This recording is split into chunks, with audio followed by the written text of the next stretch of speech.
देह जाओ अथवा राहो विद्यमान. त्यामुळे असा भगवंत यद्यत कर्म करोमि तत्तदखिलम शंभो तवाराधनम हे प्रामाणिकपणे आमच्या मनात यायला पाहिजे. सूर्यस्तपती यद भयात वर्षती इंद्रो दहत्यग्निही मृत्युश्चरती पंचमहा असं म्हटलंय. ज्याच्या तेजानी ज्याच्या भयानी सूर्यही तळपतोय. पंचायतन पूजा दिली आहे भगवत पूज्य आद्य जगद्गुरु शंकराचार्यांनी. पंचायतन पूजेमध्ये आपल्या देवघरात असणारे जे 5 देव आहेत त्यापैकी पहिली देवता गणपती बाप्पा, मग विष्णूची पूजा आहे, शिवांची पूजा आहे, शक्तीची पूजा आहे आणि 5वी देवता सांगितली पंचायतन पूजेमध्ये. रोज जिची पूजा आपल्याकडून झाली पाहिजे अशी 5वी देवता आहे जी रोज आपल्याला प्रत्यक्ष दर्शन देते. पूर्व क्षितिजावर असणारा सूर्यनारायण. पूर्वेलाच उगवतो ना सुकापूरमध्ये, इथं पूर्वेलाच, सगळ्या जगात तो पूर्वेलाच उगवतो. पण काही मंडळी मला असं म्हणतात, ताई तुम्ही जरी असं सांगत असाल तरी आमच्या घरामध्ये ती म्हणेल तिकडे सूर्य उगवतो. तिच्या मनावर असतं सगळं, नाही का? त्यामुळे आपण म्हणतो ना, बरं बाई तू म्हणशील ती पूर्व दिशा. त्यामुळे असं सूर्यनारायण पूर्व दिशेला येऊन दर्शन देतो.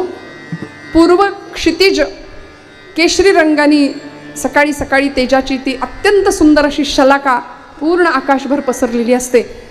आता हे बघायला आमची तरुण पिढी थोडी कंटाळा करते. जुन्या माणसांना हे दृश्य दिसतं किंवा हे सुख अनुभवायला मिळतं, कारण आम्ही सगळे सूर्यवंशी, नाही का? आम्हाला तो उगवता सूर्य बघायची फार सवय नाही आमच्या नवीन पिढीला. पण खरं सांगू का, कधीतरी आकाशात पसरलेला तो भगवा रंग बघावा. तो तेज देतो, तो स्फूर्ती देतो. आणि या काळामध्ये देव नाही असं म्हणणाऱ्यांना कधीतरी म्हणावं, बघ प्रत्यक्ष दर्शन देणारी ती देवता आहे आज. तुम्ही मूर्तीत देवाला पाहू शकत नसाल, तुकोबांनी पाहिलं, ज्ञानोबांनी पाहिलं, पण प्रत्यक्ष दर्शन देणारा सूर्यनारायण आज आम्हाला प्रत्यक्ष दर्शन देतोय. यावत चंद्र दिवा करो ज्ञानोबा तुकोबांचं तेज आम्ही त्यामध्ये पाहतोय. मंडळी, याच भगव्या रंगाचा अलीकडे अनेकांना त्रास होतोय. हा भगवा हटाओ यासाठी नारे दिले जात आहेत. या भगव्यासाठी अनेक जण जीव तोड मेहनत करून प्रयत्न करतायत. कुणीतरी मुंबईमध्ये मुलगी उभी राहते आणि ती म्हणते, सगळी मुंबई, सगळा मुंब्रा हिरवा करून टाकायचा आहे, नाही का? मला असं वाटतं, भगवा हटवण्याच्या गोष्टी मग करा.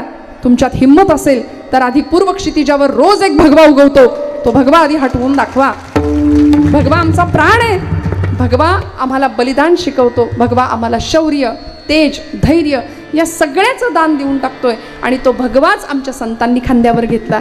त्या भगव्यासाठीच माझ्या छत्रपतींनी, संभाजीराजांनी आपलं जीवन समर्पित केलं. आणि आम्ही या भगव्याचे पाईक आहोत. आपण हिंदू आहोत एवढं मनात पक्क ठेवावं. तुकोबा अमुक एका कुळात जन्माला आले, ज्ञानोबा अमुक एका कुळात जन्माला आले.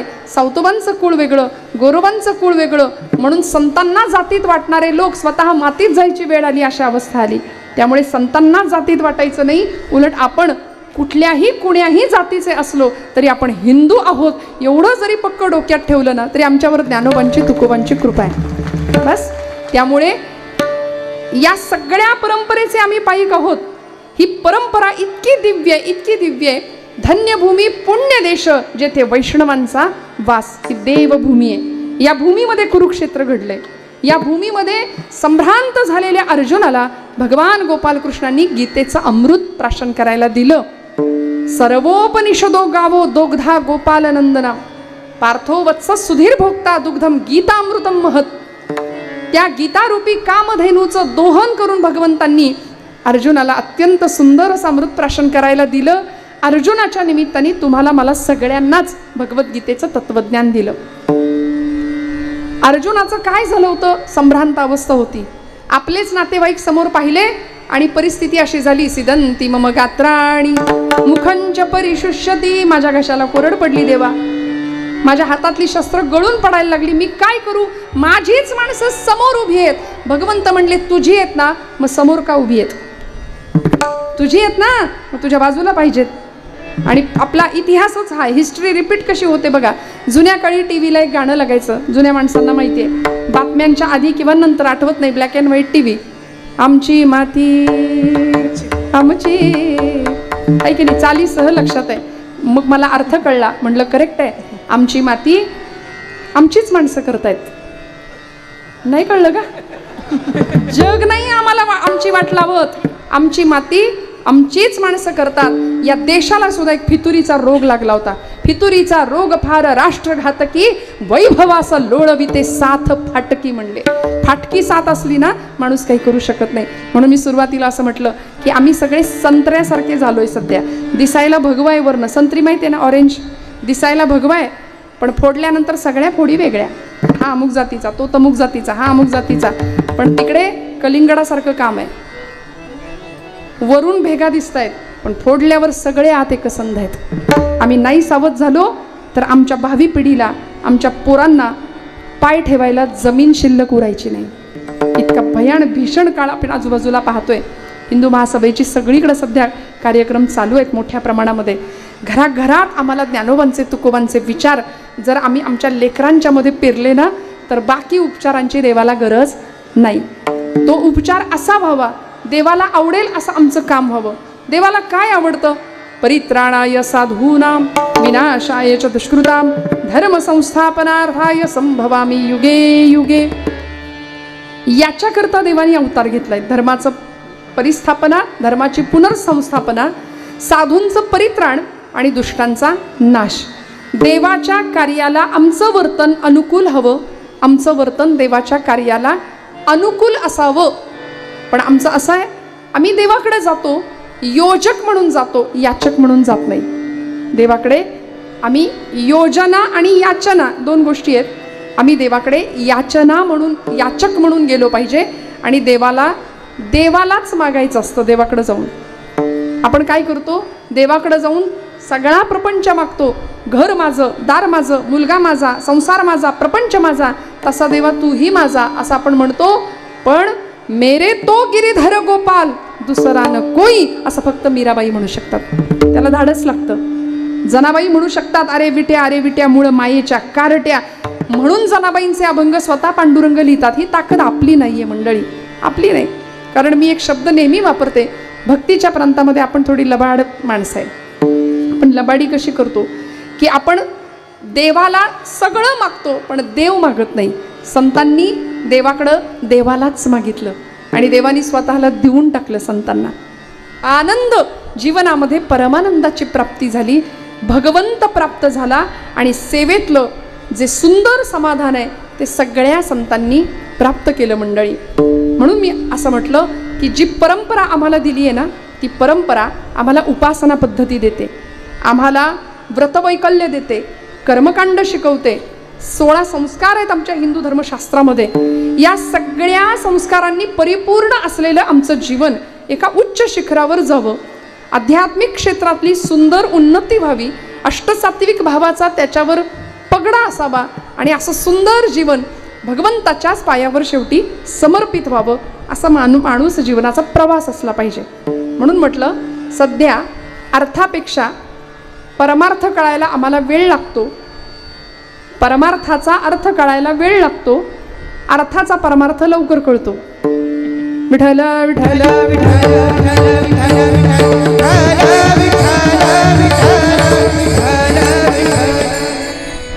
त्यामुळे सगळं जमवायचंय आम्हाला, प्रपंच वाढवायचंय. समृद्धी महत्वाची आहे की सुख महत्वाचं आहे? सांगा, बोला आता. म्हणून म्हटलं आपण सगळे मिळून करू आज. समृद्धी महत्वाची आहे की सुख महत्वाचं आहे? हा, समृद्धी, सुख महत्वाचं आहे. कारण समृद्धी भरपूर आहे, आम्ही वाढावं, समृद्धी वाढावी याकरता प्रपंच करतोय, याकरता खटाटूप करतोय, धडपडेपर्यंत आम्ही धडपडतोय. ते धड सुद्धा म्हणले शेवटी धडपडत नाही, इतकी धडपड करतो आयुष्याची, पण समाधान आणि सुख आम्हाला प्राप्त होत नाही. ते सुख मिळवण्याच्या धडपडीमध्ये आम्ही आमच्या वाट्याला दुःखालाच परत निमंत्रण देतोय. सुखाचा काटा उचलला, नाणं उचललं सुखाचं की त्याच्या मागे दुःखाचा काटा आपोआप आहे हे आम्ही विसरतो. त्यामुळे जगी सर्व सुखी असा कोण आहे, विचारी मना तूची शोधून पाहे. समर्थांनी मनाला प्रश्न विचारला, कोण आहे जगामध्ये सगळ्यात सुखी कोण आहे? तर संतांना विचारलं तर संतांनी उत्तर दिलं, आम्ही तेणे सुखी म्हणा विठ्ठल विठ्ठल मुखी. आमच्या सुखाचं कारण आमच्या मुखाला विठ्ठल नामाचा स्पर्श आहे. आपलं काय, आपलं काय सांगा ना. आमचं असं झालंय, आम्ही सुखाच्या अपेक्षेत धावत असता पंचज्ञानेंद्रिय, पंचकर्मेंद्रिय आणि 11वं इंद्रिय एक आहे, त्याला मन नाव दिलंय. आणि ते मन आहे पण दिसत नाही. जागतिक आरोग्य परिषद, वर्ल्ड हेल्थ ऑर्गनायझेशननी त्या मन नावाच्या इंद्रियाला 11 इंद्रिय म्हणजे ते 11वं इंद्रिय आहे असा दर्जा दिला. ते मन आहे पण दिसत नाही. मग आमचं मन सगळीकडे धावतं. एवढंच नाही, विभूती योगामध्ये भगवान गोपालकृष्णांनी त्या मनाला, ते मन म्हणजे माझी विभूती असं सांगितलंय. इंद्रियाणाम मनश्चास्मी, सकल इंद्रियांच्या मध्ये मन नावाचं इंद्रिय ते म्हणजे मी आहे असं भगवंत सांगतात. मासानाम मार्गशीर्षोस्मी, 12 महिन्यांच्या मध्ये मार्गशीर्ष मास मी. प्राण्यांमध्ये सिंह म्हणजे मी, फुलांमध्ये गुलाब पुष्प म्हणजे मी, आणि पांडवानाम धनंजय, हा 5 पांडवांच्या मध्ये अर्जुना तू म्हणजे मी आहे. अशी विभूती देव जेव्हा सांगतात तेव्हा मन म्हणजे मी भगवंत म्हणतो. आणि म्हणूनच तू मन हे मीची करी, माझी या भजनी प्रेम धरी, सर्वत्र नमस्कारी मज एकाते, सर्व धर्मान परित्यज्य मामेकम शरणं व्रज. ही कृष्णावतारामध्ये भगवंतांनी आपल्या सामर्थ्याची दिलेली प्रचिती आहे. रामावतारामध्ये तेच प्रभू रामचंद्र स्वतःची ओळख सांगतात. आत्मानं मानुषं मन्ये रामं दशरथात्मजं. मी माणूस म्हणून जन्माला आलोय, दशरथाचा आत्मज म्हणजे मुलगा म्हणून जन्माला आलोय. मनुष्यत्वाच्या सगळ्या मर्यादा मला लागू पडतात असं प्रभू रामचंद्र म्हणतात रामावतारात. इकडे गोपालकृष्ण, मी अमर्याद पुरुषोत्तम आहे, पूर्णावतार आहे, सर्व धर्मान परित्यज्य मामेकम शरणं व्रज. असं ज्यावेळी गोपाळकृष्ण स्वतःच्या सामर्थ्याची प्रचिती अर्जुनाच्या निमित्ताने आपल्या सगळ्यांना करून देतात, त्यावेळी आम्हाला कळलं पाहिजे की भगवंताला प्रसन्न करून घेण्याकरता बाकीचे उपचार आम्हाला आवश्यकच आहे. पण तीर्थयात्रा, जप, तप, ध्यान, धारणा, समाधी या सगळ्या अवस्थांपेक्षा सुद्धा त्या दाताराला प्रसन्न करण्याकरता नेमकं काय लागतं? अभंगाचं प्रथम चरण. अवघ्या उपचारा, अवघ्या उपचारा, अवघ्या उपचारा, अवघ्या उपचारा, अवघ्या उपचारा,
मन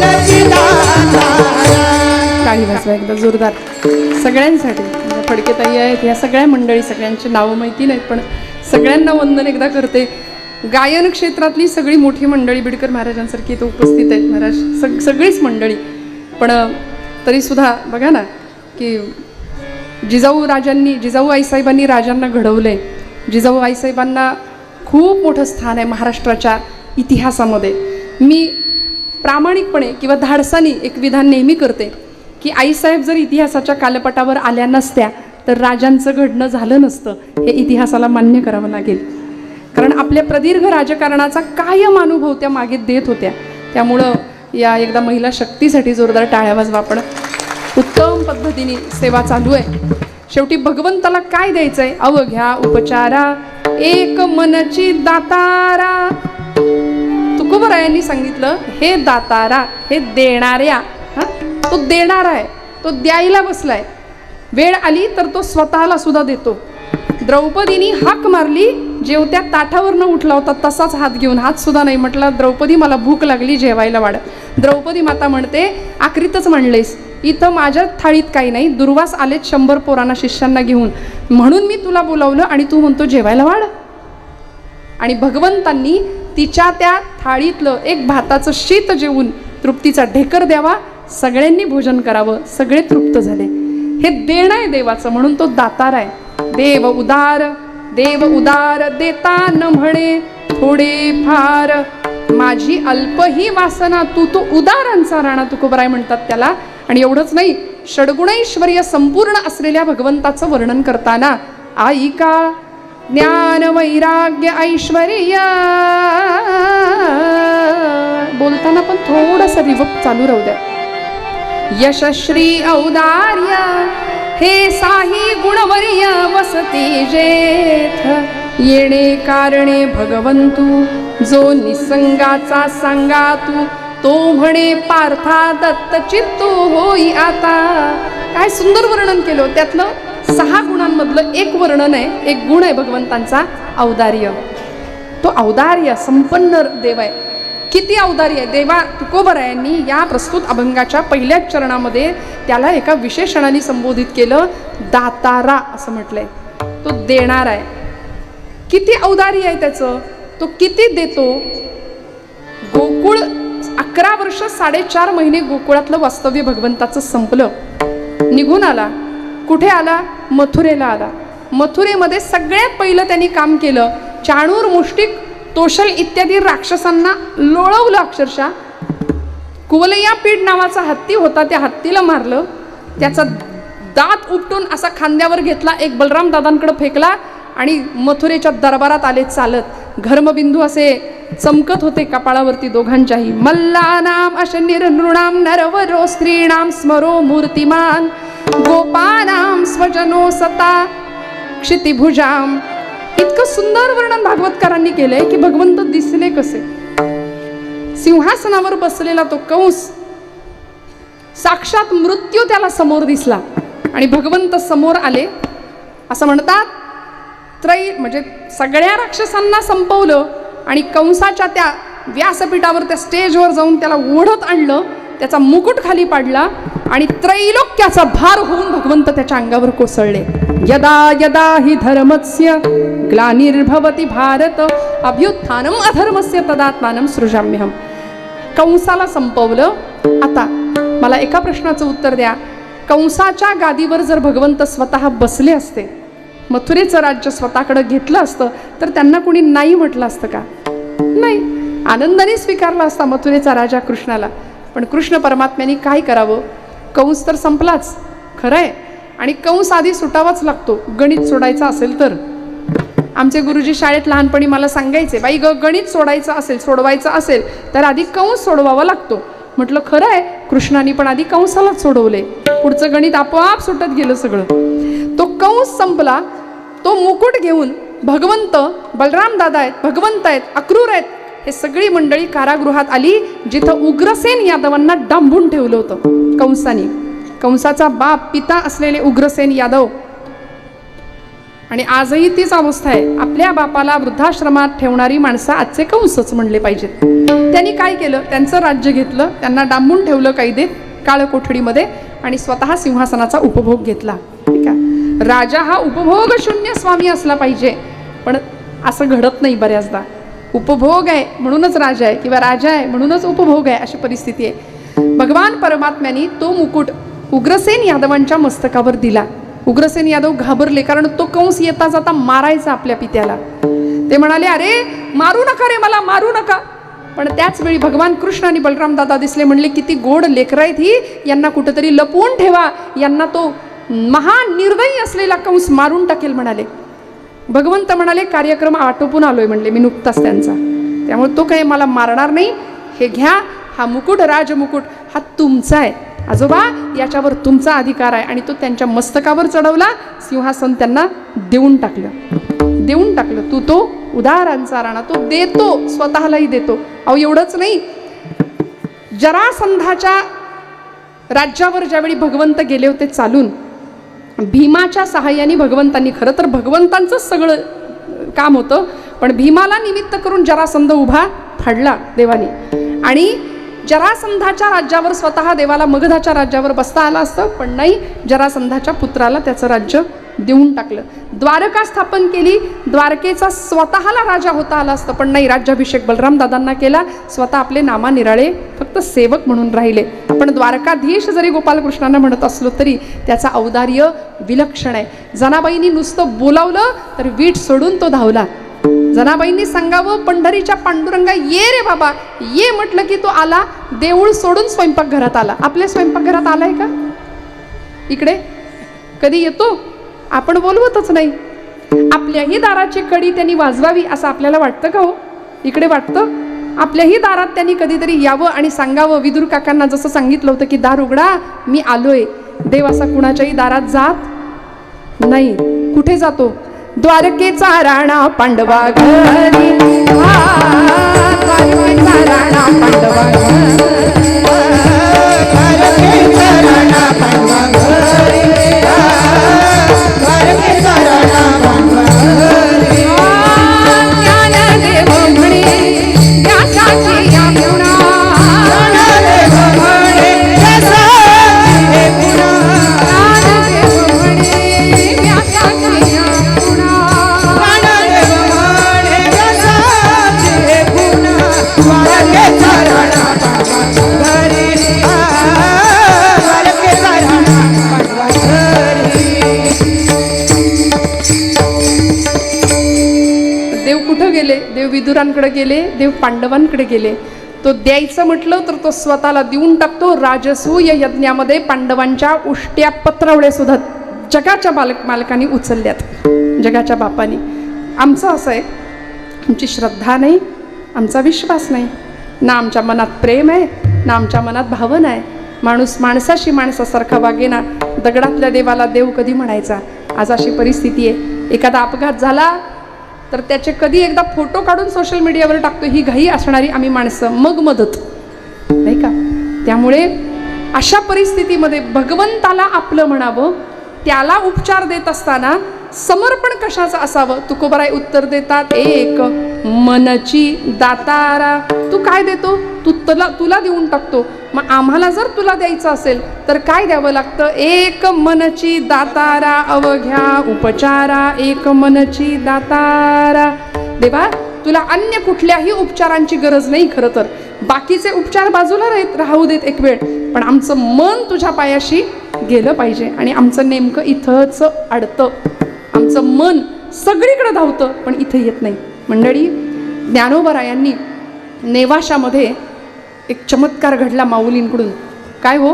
मराठी भाषेचं देशिकार लेणं जन्माला आलं या भूमीवर. नेवाशाच्या मंदिरात ज्ञानोबरायांचे शब्द घुमत होते आणि सच्चिदानंद बाबा लिहून काढत होते. शके 1272 टीका केली पै ज्ञानेश्वरे, सच्चिदानंद बाबा आदरे लेखकू झाला.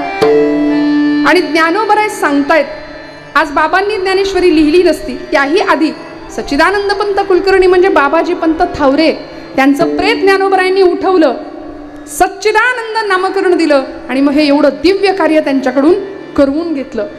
काय उपकार आहेत यांचे. बाबांनी ज्ञानेश्वरी लिहिली नसती तर आपल्या घरात ती ज्ञानेश्वरी आली नसती. आणि आपण असंही ती वाचतो का? नाही, आमच्या मनामध्ये श्रद्धेचा भाव कमी आहे. पैस नावाचा खांब, त्या खांबाला ज्ञानोबरायांनी पाठ दिली आणि ज्ञानेश्वरी सांगायला लागले. त्या खांबाने ज्ञानोबरायांचं मुखकमल नसेल पाहिलं, पण महाराष्ट्राचं संचित असं आहे की त्या खांबाचं मंदिर झालं. त्यांनी ज्ञानोबरायांचं तोंडही नाही पाहिलं, नुसती पाठ पाहिली, पण त्या खांबाचं आज मंदिर आहे. भला मोठा सभामंडप आहे. नेवाशात आपण कधी गेला असाल तर तो खांब काही निर्दयी नतद्रष्ट माणसांनी ज्ञानोबराय नेवाशाहून आळंदीला जेव्हा गेले त्या काळामध्ये, नंतरच्या काळामध्ये सुद्धा, म्हणजे ज्ञानोबरायांच्या समाधीनंतर सुद्धा अलीकडच्या काही काळामध्ये तो खांब उकरून काढण्याचा प्रयत्न केला होता. ते बुद्धिवादी असतात बघा, ज्यांना बुद्धी आहे की नाही याबद्दल वाद असतो. ज्यांना बुद्धी आहे की नाही याबद्दलच वाद असतो ते बुद्धिवादी. फार डोकं, फार तर्क चालवतात. मला कधी कधी असं वाटतं यांच्या बुद्धीवरनं अशा मीठ मोहऱ्या उतरून टाकाव्यात. कारण तुकोबरायांचं वैकुंठगमन यांनी चर्चेत आणलं, ज्ञानेश्वरांची समाधी यांनी चर्चेत आणली, ज्ञानोबराय 1 2 3 4 ज्ञानोबराय असावेत म्हणाले, तेही चर्चेत आणलं. असंख्य गोष्टींवर चर्चा केली आणि स्वतःचा भाव किंवा श्रद्धा किती कमी आहे हे महाराष्ट्राला दाखवून दिलं.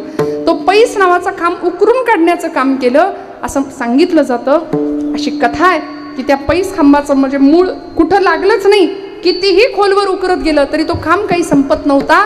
शेवटी त्या जागेतून रक्त यायला लागलं तेव्हा खणकाम थांबवलंय. आणि मग सोनोपंत मामा दांडेकर आणि देगलूरकर महाराज ही सगळी मंडळी त्या पायाभरणीला आणि त्या कलशारोहणालाही उपस्थित होती. आणि एवढा मोठा सभामंडप आणि आज पैसखांब उभा आहे. हीच घटना ज्ञानेश्वरांच्या समाधीच्या प्रकरणामध्ये घडलेली आपल्याला माहिती आहे. मन नाही धाव घेत तिकडे, श्रद्धा कमी पडते, म्हणून हे अशा गोष्टी सुचतात. 70च्या दशकातली गोष्ट आहे. माऊलींच्या ज्ञानेश्वरीवर आज आम्ही आमची श्रद्धा आहे म्हणून डोकं टेकतो, माझी माऊली म्हणून मिठी मारतो. महाराष्ट्राचं संचित आहे. 2च दैवत अशी आहेत आणि 2च तीर्थक्षेत्र अशी आहेत की जिथं स्पर्श दर्शन आहे आपल्याला, पांडुरंग परमात्मा. आणि काय सुंदर उभा आहे माझा भगवंत. अवताराची राशी तो हा उभा विटेवरी, शंख चक्र गदा पद्मसहित करी. अवताराची राशी तो हा उभा विटेवरी,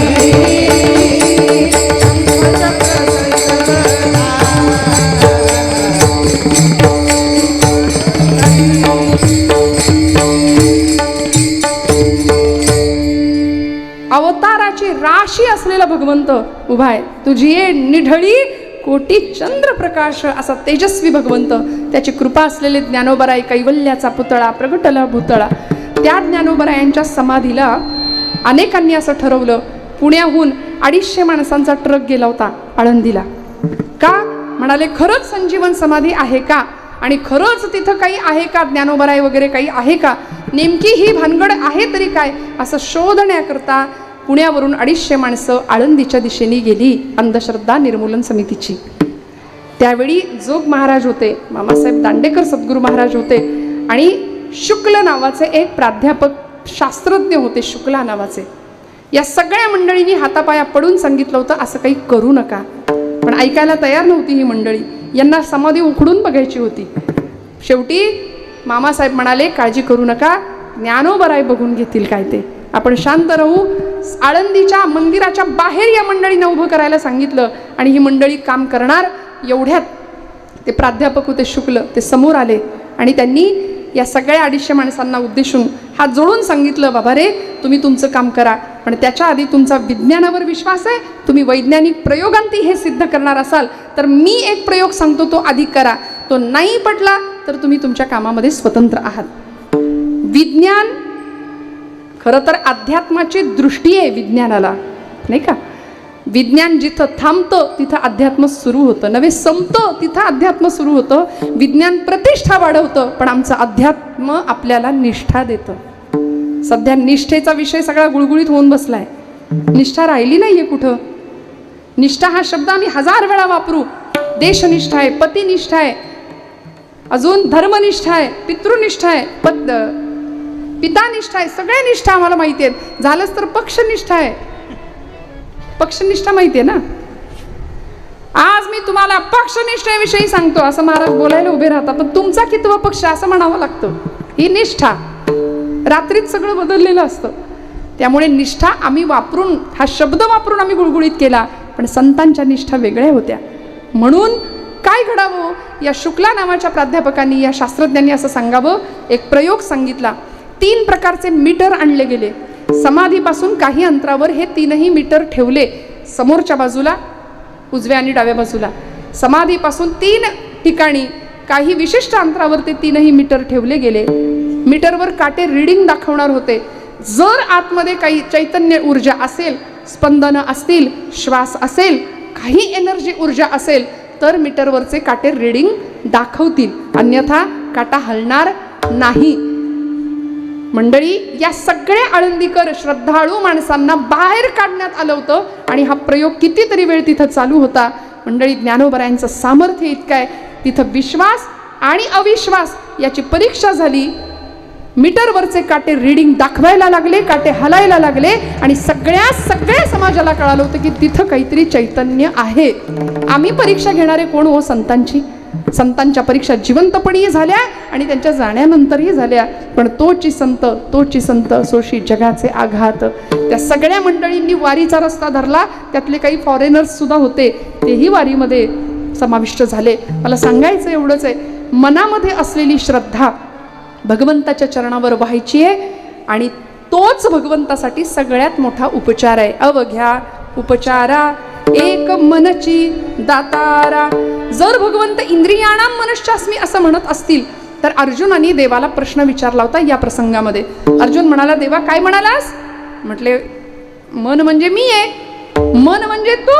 हो म्हणले, मन म्हणजे मी आहे. नक्की? नक्की, मन म्हणजे मी. देवा, अर्जुनाने या प्रसंगात देवाला प्रश्न विचारला, देवा जर मन म्हणजे तू असशील तर अथकेन प्रयुक्तोयम पापंचरति पुरुषः अनिच्छन्नपि वार्ष्णेय बलादिव नियोजितः. वार्ष्णेय हे भगवंतांचं सहस्रनामातलं एक नाम आहे. देवा, जर मन म्हणजे तू असशील तर अथकेन प्रयुक्तोयम पापंचरति पुरुषः. माणूस पाप कर्माला प्रवृत्त का होतो? आणि पाप शरीर नाही करत, पाप मन करतं आणि मग शरीराकडून क्रिया घडते. आमचं मन जर दूषित असेल तर समाजामध्ये दिसणारा अत्याचार, अन्याय, बाहेर जर आपण पाहिलं, वर्तमानपत्र उघडलं, सोशल मीडिया बघितला, तर मस्तक सुन्न होऊन जातंय. इतकी आज मन आमची कलुषित झालेली आहे. त्या मनात येणारे वाईट विचार आणि मग शरीराकडून घडणारी सगळी कर्म आज आपण आजूबाजूला पाहतो. माणसं या मेंदूमध्ये, या मस्तकामध्ये अक्षरशः डस्टबिन सारखा वापर होतोय. सगळा कचरा तिथं भरवून ठेवलाय आम्ही हृदयात. सगळा कचरा, वासनेचा, द्वेषाचा, मत्सराचा, तिरस्काराचा, ईर्षेचा, राग, लोभ, मद, मत्सर सगळं भरून ठेवलं आणि कुणाच्या घेण्यात नाही, कुणाच्या देण्यात नाही. ज्ञानोबरायांची विश्वात्मक दृष्टी आहे. वासुदेवम सर्वमिती हे तो समस्त हि श्री वासुदेवो. ऐसा प्रतिती रसाचा वोतला भावो आणि भक्ता माझी रावो ज्ञानी आतोची. हे ज्ञानोबरायांची दृष्टी आहे ना, ही संतांची दृष्टी आहे, ती आम्हाला आली पाहिजे. हे सगळे भाडे करू आत्म निघून गेले पाहिजेत. हृदय स्वच्छ झालं की तिथं देव बसतो. स्वच्छ हृदयामध्ये, स्वच्छ गाभाऱ्यामध्ये देव बसतो ना. त्यामुळे अर्जुनाने ज्यावेळी देवाला विचारलं, देवा सांगणार आहे माणसं पाप का करतात? मन म्हणजे तू आहे ना, मग या मनानेच पाप करतो माणूस आधी, मग शरीराकडून क्रिया घडते. तेव्हा देवानी आपले दोन्ही हात उंचावले, म्हणले, हे बघ नीट ऐक. आमची माणसं जशी कीर्तन ऐकतात तशी तू गीता ऐकू नको. अर्जुन झोपेत नव्हता ऐकत, अर्जुन जागेपणी ऐकत होता. आणि अर्जुनाने विचारलेल्या प्रश्नाचं उत्तर देवाने दिलं. म्हणाले, काम एष क्रोध एष रजोगुण समुद्भवः महाशनो महापाप्मा विध्येन मिह वैरिणं रजस्तवश्च मनस्वं द्वंश दोषा उदारतो. म्हणाले, हे बघ अर्जुना, तुझ्या पापातही मी सहभागी नाही आणि पुण्यातही मी सहभागी नाही. मी कशातच नाही. रंगुनी रंगात साऱ्या रंग माझा वेगळा. देव कसा आहे? अवघा रंग एक झाला पण रंगी रंगला श्रीरंग. देव कसा आहे? भगवंतांनी ज्ञानोबरायांनी उत्तर दिलेलं आहे. सुवर्णाचे मणी केले ते सोनियाचे सुती ओविले तैसे म्या जग धरिले सबायभ्यंतरी. सांगा महिला मंडळ, सोनं माहिती आहे, कुणाला माहिती नाही? सोनं सगळ्यांना माहिती आहे. सुवर्ण, सोन्याचा मणी घेतला, ज्ञानोबरायांनी दिलेला दृष्टांत आहे, आणि सोन्याची तार घेतली. हां, तर आता दोऱ्यात मणी असतो की मण्यात दोरी असते?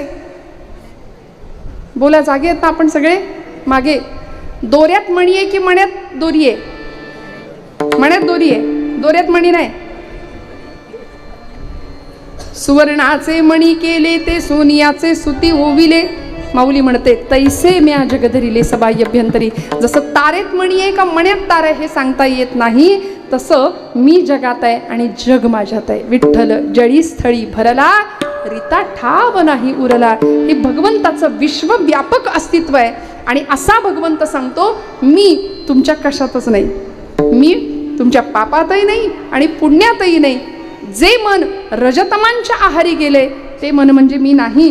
जे मन पाप प्रवृत्त आहे, आत्यंतिक वासनायुक्त आहे, ते मन म्हणजे मी नाही. जिथं आत्यंतिक शुद्धता आहे, जिथं आत्यंतिक सात्विकता आहे, जिथं आत्यंतिक पावित्र्य आहे, जिथं नीतियुक्त आचरण आहे, अशा मनाच्या ठिकाणी मी आहे. म्हणून त्या मनाला छंद लागला पाहिजे. माझ्या मनाला लागो छंद, माझ्या मनाला लागो छंद, माझ्या मनाला लागो छंद, माझ्या मनाला लागो छंद.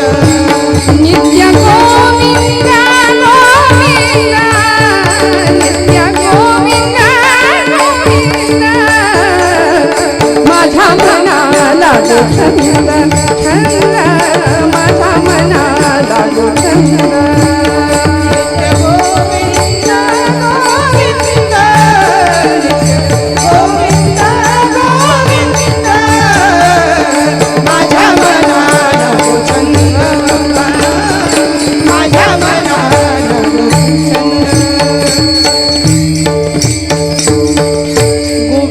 गोविंद मना लागलिया छंद. मग काय होतं? मग गोविंद ते काया भेद नाही देवातया.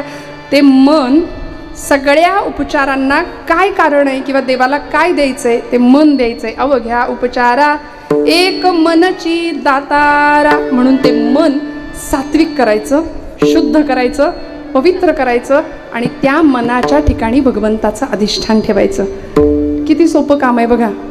इतकं सोपं अध्यात्म आहे. आम्हाला वाटतं अध्यात्म म्हणजे फार काहीतरी अवघड आहे आणि आम्ही आमच्या तक्रारीच आयुष्यातल्या संपवत नाही. कायम तक्रारींनी भरलेलं आयुष्य असतं आमचं, कायम. पण मला सांगा ना, ज्ञानोबरायांच्या वाट्याला काय आलं होतं? आई वडिलांना देहांत प्रायश्चित्त घ्यावं लागलं. आळंदीच्या ब्रह्मसभेने निर्णय दिला होता, देहांत प्रायश्चित्त घ्या. विठ्ठलपंतांनी आणि रुक्मिणी आईसाहेबांनी सांगितलं, भूदेव तुमचा निर्णय आम्हाला मान्य आहे. म्हणून त्याच रात्री प्रयाग क्षेत्रावर जाऊन आपला देह संगमामध्ये विलीन करून टाकला. सकाळची वेळ, निवृत्तीरायांना माहिती होतं, निवृत्तीराय रात्रभर अंगणात बसून होते. गंभीर प्रवृत्तीच्या पलीकडे गेलेले निवृत्तीराया होते.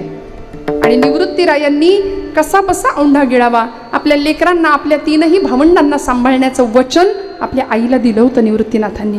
त्यामुळं रडायची परवानगी त्यांना नव्हती, आता फक्त सांभाळायचं होतं. शेवटी झुंजू मुंजू झालं आणि पक्ष्यांचा किलबिलाट जसा कानावर पडायला लागला ना, तसे ज्ञानोबा माऊली, सोपान काका, मुक्ताबाई, आईसाहेब बाहेर आल्या आणि निवृत्ती दादांना विचारू लागले सगळे, दादा आई बाबा कुठे आहेत रे, आई बाबा कुठे आहेत? निवृत्ती दादांनी सांगावं, मुक्ते हे बघ ते पिंपळाच्या झाडावरचं पक्ष्यांचं एक घरटं दिसतंय का? अगं त्या घरट्यात ती पिलं दाणा टिपत असताना त्यांच्या आईवडिलांना एक घार आली आणि ती घेऊन गेली. पण ती पिलं दाणा टिपायचीच राहिली नाही, ती दाणा टिपतायत. तसं आपल्या आईवडिलांना पंढरपूरला जावं लागले. बरं, पांडुरंगाकडे गेलेत आपले आईवडील.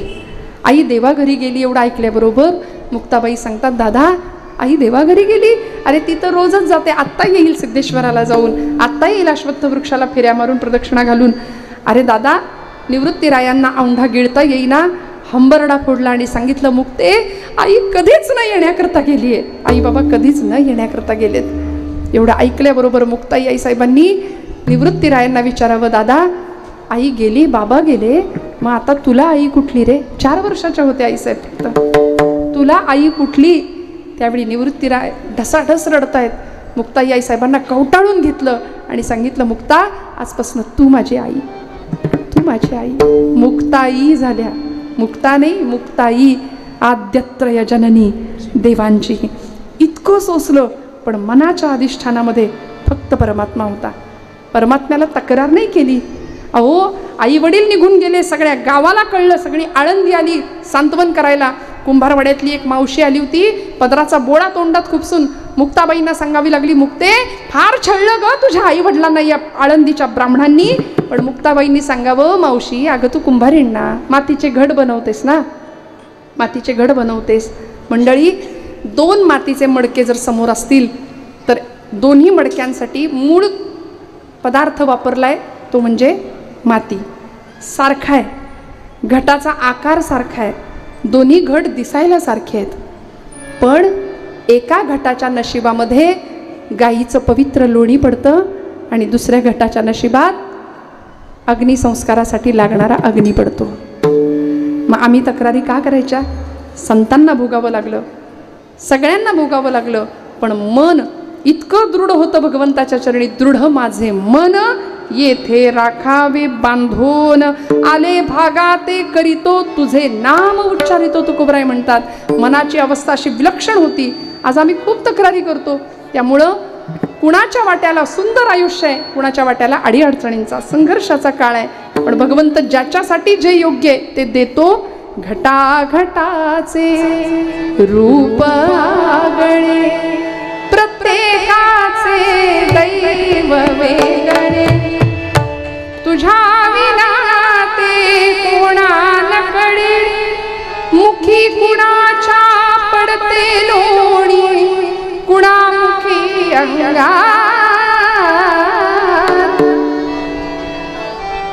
तू वेडा कुंभार विठ्ठला. सगळे म्हणा, मागची मंडळी इकडे इकडे. तू वेडा कुंभार विठ्ठला. थोडा अजून मोठ्याने म्हणाल. हिरत्याचा नावरती देसी मातीला का. क्या बात है बाबा, वा वा.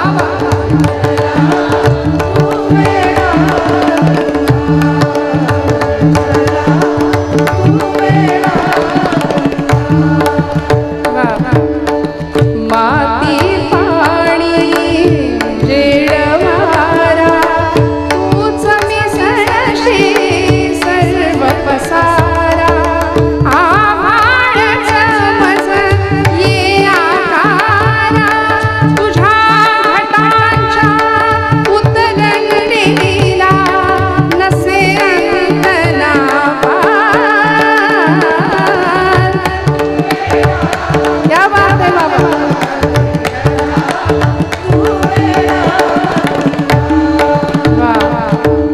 टाळी वाजवा स्वतःसाठी. म्हणून म्हटलं होतं आजचं कीर्तन आपण सगळ्यांनी मिळून करूया, फक्त पाकिट नाही मिळून मिळणार. ढल ढल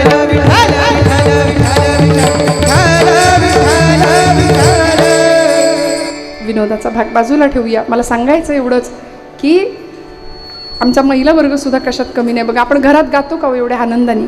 मोकळ्या मनाने गावं, मोकळ्या आनंदाने आणि मनाने गाण्याचं बोलण्याचं हे एकमेव ठिकाण आहे बरं का. बाकी आनंद आपण शोधतोय तिथं अजिबात नाही आहे. परमानंदाचं ठिकाण फक्त हा धर्माचा मंडप आहे आणि संतांचे विचार आहेत. प्रपंच आम्हाला फक्त दुःख देतो. आनंद स्वरूप परमात्मा आहे आणि त्याच्या सहवासात आल्यानंतर आम्हाला आनंद प्राप्त होतो. फक्त त्याला द्यायचं आहे काय? त्याला मन द्यायचं. अवघ्या उपचारा एक मनची दातारा. आणि अशी केलेली सेवा भगवंताला कशी पोहोचते, त्यामागची भावना काय असते? दुसरं चरण. घ्यावी घ्यावी माझी सेवा, घ्यावी घ्यावी माझी सेवा,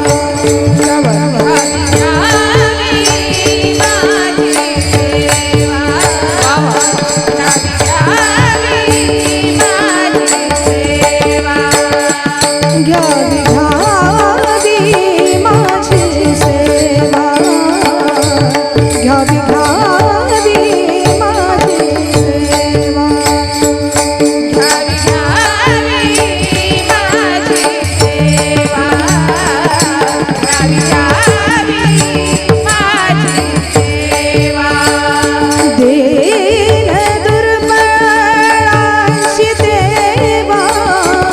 दीन दुर्बलांची देवा घ्यावी घ्यावी माझी सेवा घ्यावी घ्यावी माझी सेवा दीन दुर्बलांची देवा दीन दुर्बलांची देवा घ्यावी घ्यावी माझी सेवा घ्यावी घ्यावी माझी सेवा घ्यावी घ्यावी माझी सेवा दीन दुर्बलांची देवा दीन दुर्बलांची देवा दीन दुर्बलांची देवा घ्यावी घ्यावी माझी सेवा दीन दुर्बलांची देवा दीन दुर्बलांची देवा दीन दुर्बलांची देवा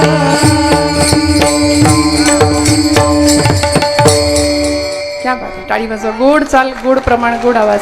घ्यावी घ्यावी माझी सेवा दीन दुर्बळाची देवा. तुकोबरायांनी भगवंताला सांगितलं, देवा तू दातार आहेस. तुझ्या उपचाराकरता, तुझ्या प्रसन्नतेकरता आमच्या मनाच्या अधिष्ठानामध्ये किंवा मनाच्या ठिकाणी तुला आम्हाला ठेवायचंय आणि आम्हाला तुला काय द्यायचंय. घ्यावी घ्यावी माझी सेवा दीन दुर्बळाची देवा. स्वतःला दुर्बळ म्हणून घ्यायला सुद्धा मोठं धाडस लागतं बरं का. म्हणजे मी दीन आहे, मी दुर्बळ आहे असं म्हणून घ्यायला धाडस लागतं. ते संतांकडे होतं. आमच्याकडं आमचे नसलेले गुण आम्ही गातो, देवाचे असलेले गुण आम्ही गात नाही. आमचे नसलेले गुण लोकांनी गावे असंही आपल्याला वाटतं नाही का. आमचा इतका समोर असतो ना, म्हणून ज्ञानोबरायांना सुद्धा सांगावं लागलं, नवल अहंकाराची गोठी विशेषे न लगे अज्ञानापाठी. अज्ञानी माणसाला त्याचा त्रास होत नाही. स्वतःला दीन म्हणून घेतात तुकोबराय. आणि खरंच एकेकाळचे तुकाशेठ असलेले, घरामध्ये प्रचंड श्रीमंती असलेली तुकोबराय, पण तरी सुद्धा दारिद्र्य बघता बघता डोळ्यासमोर येतं आणि आहे ते सगळं पांडुरंगाला देतात आणि पत्नीला सांगतात, नको चिंता करू वस्त्रा या पोटाची, माऊली आमुची पांडुरंग. कशाला चिंता करायची? ज्यांनी चोच दिली आहे तो चारा देतो. चिंता अजिबात करायची नाही. आम्ही काय करतो? आम्ही चिंतेचं चिंतन करतो. चिंतेचं चिंतन केल्यामुळे वाट्याला येते चिता. मग चिंतन कशाचं करायचं म्हणाले? चैतन्याचं चिंतन केल्यानंतर आम्हाला चैतन्य प्राप्त होतं, पांडुरंग परमात्मा भेटतो. मग त्या दिशेने जात असताना अध्यात्मामधला, परमार्थामधला सेवेचा एक सुंदर मार्ग आम्हाला संत देतात. घ्यावी घ्यावी माझी सेवा. सेवा खूप महत्त्वाची आहे मंडळी. सेवा देशसेवा आहे, धर्मसेवा आहे, देवसेवा आहे, राष्ट्रसेवा आहे. रोज आपण जर जपमाळ करत असाल ना, तर एक माळ राष्ट्राय स्वाहा इदन्न मम एवढं जरी म्हटलं ना, तरी सीमेवर लढणाऱ्या जवानांना थोडंसं आयुष्य जास्तीचं मिळेल.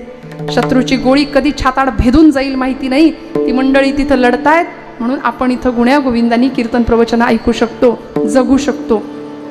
मला असं वाटतं, आपल्या सीमेवर आपल्या काळजाच्या तुकड्याला, मांसाच्या गोळ्याला पाठवायला आईवडिलांचं काळीज वाघाचं लागतं. प्रचंड यातना ती माऊली सोसते, त्या व्यक्तीची पत्नी सहन करते. म्हणून मी का म्हटलं, या लक्ष्मीचा गौरव का करायचा आपण? प्रचंड मोठा त्याग आहे त्या पाठीमागे. सेवा देशाची आहे, सेवा धर्माची आहे. त्या धर्मसेवेसाठी औरंगजेब 1000 वेळा म्हणत होता, संभा धर्म बदला, किसी हिंदू को नहीं मिली इतनी इज्जत मैं तुझे दे दूंगा, तमाम दख्खन की सुभेदारी तुम्हें बहाल की जाएगी. संभाजी आपला धर्म बदला. संभाजीराजे म्हणाले, अरे हट, मला काहीच नको. तुझ्या या बेगडी वैभवापेक्षा माझ्या बापाचं स्वाभिमान नावाचं वैभव कितीतरी श्रेष्ठ आहे, कितीतरी श्रेष्ठ आहे. त्यामुळे सेवा केली धर्माची, सेवा केली देशाची. आणि बरं मोठ्याने तरी करूया. धर्मवीर छत्रपती श्री संभाजी महाराज की हर हर. जटाटवी गलत जल प्रवाह पावित स्थले गले मलम्य लंबितांभुजंग तुंग मालिका.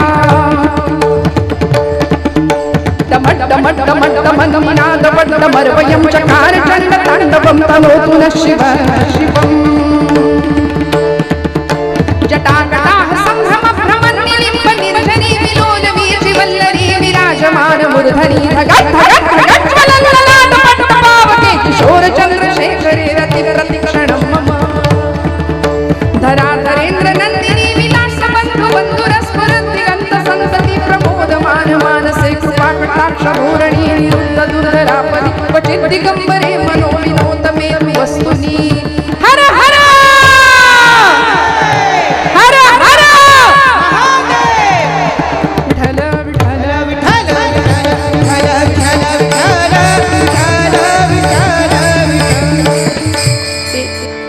तुमची भावना मी समजू शकले, पण आमच्या तरुणाईचा आवाज असा पाहिजे. ते आपला आवाज हे मतदान आहे, हे आवाज हे मतदान आहे. आपला आवाज नाही वाढला तर नको त्यांचे वाढतायत, एवढं लक्षात घेऊया. आपल्या धर्मासाठी आपला आवाज वाढवावा लागेल, आपल्या देवतांचा आपल्या महापुरुषांचा जयघोष करावा लागेल. तरुणाईचं मन मनगट आणि मेंदू बळकट असावा याकरता आमच्या महापुरुषांनी देहाचं समर्पण केलंय. पण दुर्दैवानी तेजस्विता, तपस्विता आणि तत्परता हे 3 गुण असले की आम्ही तरुण ठरतो. स्वामी विवेकानंदांनी तरुणाईच्या व्याख्या सांगितल्यात. जो तेजस्वी आहे, जो तपस्वी आहे आणि जो तत्पर आहे तो तरुण. पण सध्याचा तरुण संध्याकाळ झाली की धरून आणावा लागतोय. परिस्थिती आहे. अहो, घराघरामध्ये वडील जर रोज शिवलिंगाला अभिषेक घालत असतील, रोज महादेवाला अभिषेक घालत असतील, तर मुलगा सुद्धा तेच करणार आहे. आई रोज संध्याकाळी देवाला दिवा लावताना पाठे पर्वचे म्हणत असेल तर मुलगी घरातली तेच करणार आहे, तिला नाही सांगावं लागणार. आई जर व्यवस्थित असेल तर मुलगी व्यवस्थितच असणार आहे. घरातले वडील रोज धर्माचरण उत्तम करत असतील तर मुलगा मुलगी तेच करणार आहे. पूर्वीचा काळ बघा, एक विशिष्ट 80च्या दशकामध्ये किंवा 90च्या दशकापर्यंत, आता झेनझीचा काळ आहे सगळा, नाही का? बरोबर आहे ना? कशाचा मागमूस नाही, कशाची पर्वा नाही, फिकीर नाही. वडील घरात आले की घरातली मुलगी ओढणी सावरून व्यवस्थित उभी राहत होती, बसत होती. आता कसेही लोळतात, हे मी माझ्या पदरचं नाही, घराघरातलं सांगतेय.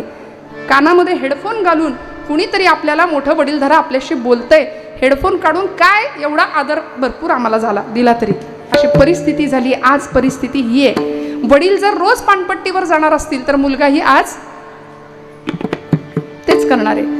वडील जर रोज सरकार मान्य होत असतील तर पुढचा काळही, पुढची पिढीही तेच करणार आहे. मग ज्ञानोबरायांना का सांगावं लागलो, येथ वडील जे जे करीती तया नाम धर्म ठेवीती त्याची येर अनुष्ठिती.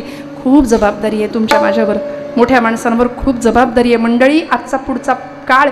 परवा पुण्यामध्ये एका कॉलेजच्या समोरून जात होते, मला असं वाटलं नुकती बॉम्बस्फोटातनं उद्ध्वस्त होऊन आलेत की काही पोरं. इतके कपडे फाटलेली 10 ठिकाणी, म्हणजे यांच्या घरात माणसांपेक्षा उंदरं जास्त आहेत की काय असं वाटावं, इतके ते कुरतडलेल्या त्या जीन्स.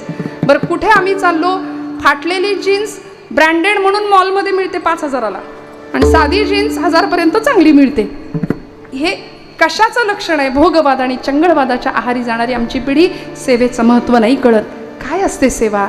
तुकोबरायांना का सेवा सांगावी लागली? घ्यावी घ्यावी माझी सेवा दीन दुर्बळाची देवा. आता असं आहे, आमचं कान असून आम्ही बहिरे आहे, वाचा असून आम्ही मुके आहोत.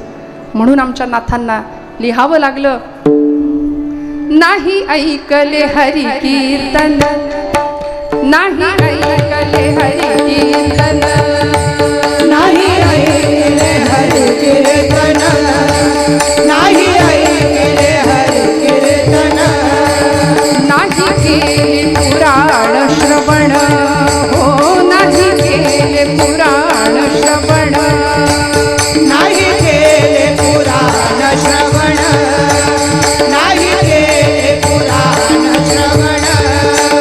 गर्भी बाहिरा झालो या गुणे, गर्भी बाहिरा झालो या गुणे, बहिरा झालो या जगी, हा बहिरा झालो या जगी, बहिरा झालो या जगी,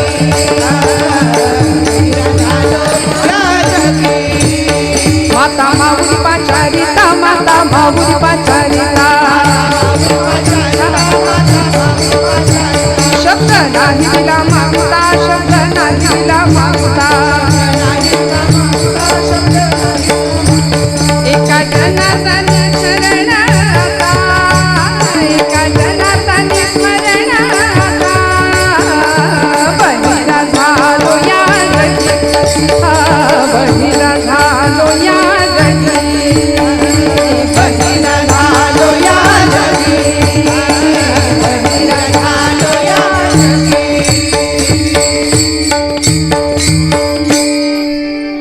का द्यावं लागलं बरं? सगळं दिलंय देवानी, पण आमची इंद्रिय भगवंताच्या चरणाकडे गेली पाहिजेत. सेवेचा हात भगवंताच्या पायाशी गेला पाहिजे. माऊलींनी देवाच्या घरात जायला दार सांगितलंय सेवेचं. जो या ज्ञानाचा कुरुठा तेथ सेवा हा दार म्हणता. जो स्वाधीन करी सुभटा ओळगोनी. देवाच्या दारात जायचंय, घरात जायचंय, दार आहे सेवेचं. सेवा केली तर मेवा मिळतो म्हणतात, नाही का? आमचं सगळं लक्ष मेव्याकडे, सेवा जरा कमी होते. या रायगडाचं बांधकाम केलं, स्वराज्याचे इंजिनियर होते हिरोजी काका इंदलकर त्यांचं नाव. रायगडाचं इतकं भक्कम बांधकाम केलं. आजही तुम्ही रायगड जाऊन बघितलं असेल, स्वराज्याची राजधानी होती. रायगडाचं बांधकाम पूर्ण झालं आणि छत्रपतींनी हिरोजी काकांना बोलावून घेतलं. म्हणाले, काका काय बक्षिसे देऊ तुम्हाला सांगा. वाटेल ते मागता आलं असतं, कितीतरी वतनं मागता आली असती, पण हिरोजी काका हात जोडून सांगतात, राजा काही नको, द्यायचंच असेल तर एकच द्या. बांधकाम पूर्ण झालं की या गडाच्या पायथ्याला एका पायरीशी एक चिरा लावतो आणि त्या चिऱ्यावर माझं नाव लिहितो, सेवेचे ठाई तत्पर हिरोजी इंदलकर. आजही रायगडाच्या पायरीवर तो चिरा आम्हाला दिसतो, सेवेचे ठाई तत्पर हिरोजी इंदलकर. का? कारण माझ्या राजा, उद्या भविष्यामध्ये हजारो लाखो मावळे शिवसैनिक ज्यावेळी तुमच्या दर्शनाला येतील त्यावेळी त्यांच्या पायाची धूळ माझ्या नावावर पडली तरी माझं जीवन सार्थक झालं. याला म्हणायचं सेवा, समर्पण, देशप्रेम. भगतसिंग, राजगुरू, सुखदेव, अनंत कान्हेरे भगवद्गीता हातावर घेऊन ही मंडळी फासावर गेली, देशसेवा केली, धर्मसेवा केली. आणि आपण अशा देशामध्ये अशा धर्माचे पायीक बनून राहतो की इथे आमच्या सीमेवर लढणारा जवान, शेतात घाम गाळणारा किसान, संतांची परंपरा, महापुरुषांची उज्ज्वल अशी दिव्य सेवाभावी वृत्ती, या सगळ्याचा परिपाक आम्ही जर आमच्या पिढीला नाही दिला तर आम्ही आमच्यासारखे नतद्रष्टा आम्ही ठरू. म्हणून हात जोडून सांगते, शुद्ध अंतःकरण, नीतियुक्त आचरणाची शिकवण आमच्या पुढच्या पिढीला देऊया. आणि हे जर असेल तर परमेश्वर काटा सुद्धा टोचू देत नाही. प्रचंड मोठी काळजी घेतो, कारण ते त्याचं ब्रीद आहे. फक्त आमचं काय पाहिजे? अवघियांचा ठाव पायावरी जीव, असा त्याच्या पायावर जीव भगवंतांच्या ओतावा. संतांनी तेच केलं, कारण तो अवघात जाणणारा होता. सर्व व्यापक, सर्व शक्तिमान भगवंताला जर प्राप्त करायचं असेल तर काय मिळवावं लागतं आणि त्याला काय द्यावं लागतं? त्याला आवडेल असं नाम. विठोबा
जगद्गुरु श्री संत तुकाराम महाराज की जय. आदिशक्ती मुक्ताई माते की जय. विठोबा रखुमाई, विठोबा रखुमाई, विठोबा रखुमाई, विठोबा रखुमाई, विठोबा रखुमाई, विठोबा रखुमाई, विठोबा रखुमाई, विठोबा रखुमाई, जय विठोबा रखुमाई, विठोबा रखुमाई, जय विठोबा रखुमाई, विठोबा रखुमाई, जय विठोबा रखुमाई, विठोबा रखुमाई, जय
घ्या उपचारा एक मनची दातारा घ्यावी घ्यावी माझी सेवा दीन दुर्बळाची देवा अवघियांचा ठाव पायावरी जीव घ्यावी घ्यावी माझी सेवा दीन दुर्बळाची देवा. मंडळी, संबंध महाराष्ट्रामध्ये सध्या मला असं वाटतं कीर्तनकारांना जी VIP ट्रीटमेंट दिली जाते ती कुणालाच नसेल. इतकं कीर्तनकारांवर आपण प्रेम करता. पण मी एक सांगू का, या हारांपुढं मी कायम हार पत्करते. कारण हे हार आम्हाला नाही, हे हार ज्ञानोबांना आहेत, हे तुकोबांना आहेत.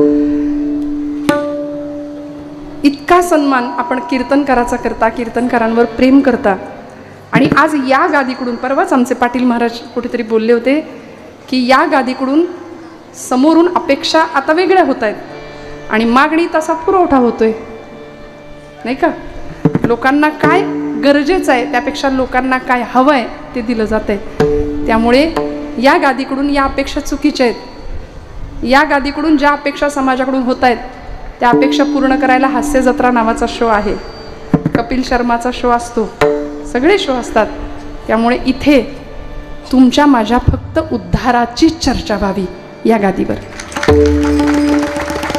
म्हणून आपण जो सन्मान करताना मला असं वाटतं की हा सगळा सन्मान या गादीचा आहे. महाराष्ट्रात लाखो कीर्तनकार आहेत, हजारो लाखो कीर्तनकार आहेत, येतील जातील. मी म्हणते कीर्तनकारांना एक वेळ नका प्रेम देऊ, पण या गादीवर आपली निष्ठा कायम ठेवा. कारण ही गादी अनादी काळापासून चालत आली आहे. या गादीवर आपल्या निष्ठा वाहूया, तिला त्या आपल्या निष्ठा समर्पित करूया आणि अत्यंत सुंदर पद्धतीने आपल्या मनातल्या भावना आपण भगवंतापर्यंत पोहोचवता आहात. सुंदर प्रपंच आणि परमार्थ याची सांगड घालत आपलं जीवन प्रवाह पुढे चालू आहे. असं म्हणतात प्रपंचामध्ये कायम आपल्या देव पाहिजे, घरात आपल्या देव आला पाहिजे, नाही का. आपण प्रपंचामध्ये देव सोडून सगळ्याचा विचार करत असू तर आमचा प्रपंच सुखाचा कधीच होऊ शकत नाही. सगळं आहे प्रपंचात, पण समाधान नावाची श्रीमंती मिळू शकत नाही. समाधान बंगला आहे मोठा आणि बंगल्याला नाव दिलंय समाधान. घरात तिन्ही काळी 3 ऋतू असतात दिवसभरात, नाही का. घरात दुपारी फार तापलेलं असतं, संध्याकाळी पावसाळा, नाही का, असं चालूच असतात 3 ऋतू. त्यामुळे मला एवढंच म्हणायचं आहे की या सगळ्या परिस्थितीमध्ये समाधान नावाची श्रीमंती आपल्याला मिळाली पाहिजे. ती समाधान नावाची श्रीमंती फक्त संतांच्या चरणाजवळच मिळू शकते. सर्व शक्तिमान असलेल्या भगवंताचं व्यापकत्व आम्हाला एकदा कळालं की मग आमचा अहंकार निघून जातो आणि परमार्थ मार्गातला सगळ्यात मोठा अडसर तो आहे. तो परमार्थ मार्गातला अडसर अहंकार नावाचा तो एकदा निघाला की मन निष्पाप होतं, निर्मळ होतं आणि त्यामध्ये काय होतं, तुका म्हणे देहा भरिला विठ्ठल विठ्ठल विठ्ठल, तुका म्हणे देहा भरिला विठ्ठल विठ्ठल विठ्ठल, तुका म्हणे देहा भरिला विठ्ठल.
कीर्तनामध्ये इथं काय घेऊन यायचं किंवा कशाचं आमचं समर्पण असलं पाहिजे. मी असं नेहमी म्हणते, इथं आल्यानंतर आमचे पाय चौरंग बनले पाहिजेत, आमचे हात बिल्वपत्र बनली पाहिजेत, डोळे समया बनल्या पाहिजेत आणि हृदय गाभारा बनला पाहिजे. तुकोबाराय शेवटच्या चरणात हाच विषय सांगतात. चित्ताचे आसन, चित्ताचे आसन, चित्ताचे आसन, चित्ताचे आसन,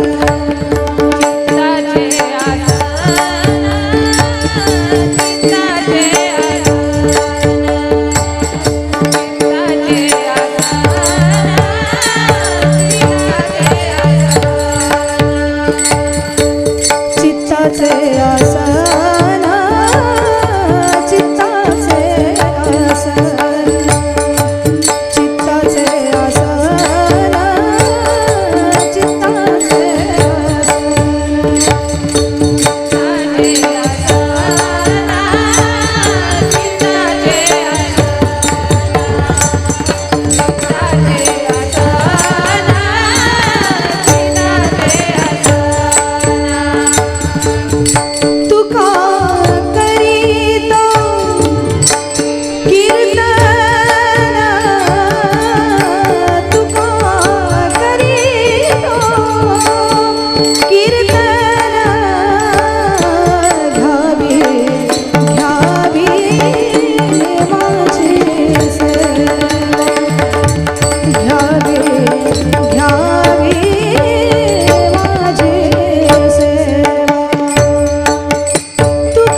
चित्ताचे आसन तुका करीतो कीर्तन घ्या